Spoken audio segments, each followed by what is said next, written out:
पढ्नलाई त कहाँ छ यार ढिलो भयो जाउँ न म त नजाने भाइ यार त्यो कुरा गर मम्मी बिरामी हुनुहुन्छ कसरी जाने त्यो देश चाहिँ हाम्रो को भाइ देश नै हाम्रो आमै हो नि होइन र बरु जाउँ न हामी दुईजना भयो भने केही न केही त डिफरेन्स होला नि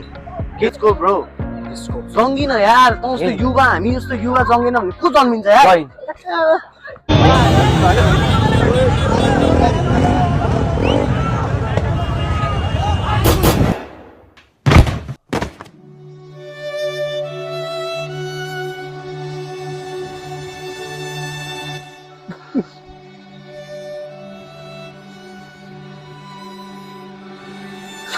सरी मामु मैले तपाईँलाई किन माफी तपाईँले नजाऊ कतिचोटि भने क्या मैले भोट हाल्नु कति के गरौँला बाबाको लागि घर किन्थ्योला सोचेको थिएँ मलाई आफ्नो टेन्सन चाहिरहेको क्या मेरो बाबालाई यति टेन्सन किन दिएको भगवान् 1,00,000 युवाहरू उत्रेका थिए शहीद हुन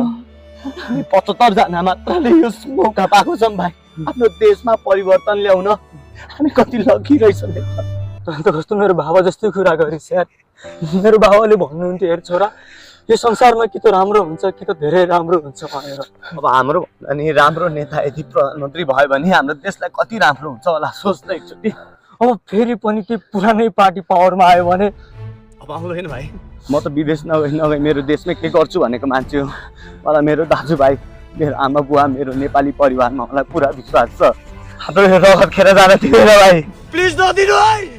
मलाई पनि पुरा विश्वास छ भाइ हाम्रो देशले खोजेको परिवर्तन सेलाउन दिँदैनन् हाम्रो हत्यारा यो देशको हत्यारा भ्रष्टहरूलाई छोड्दैन भाइ अब भ्रष्टाचार गर्ने सोच मात्रै आए पनि यो भ्रष्टाचारीको खुट्टा लग गर्दै काम नेता भाइ अब जब युवाहरू हाम्रो देशमा बस्न रुचाउँछन् नि भाइ तब यो रगतले न्याय पाउनेछ तब हामीले न्याय पाउनेछौँ भाइ तब हामीले न्याय पाउनेछौँ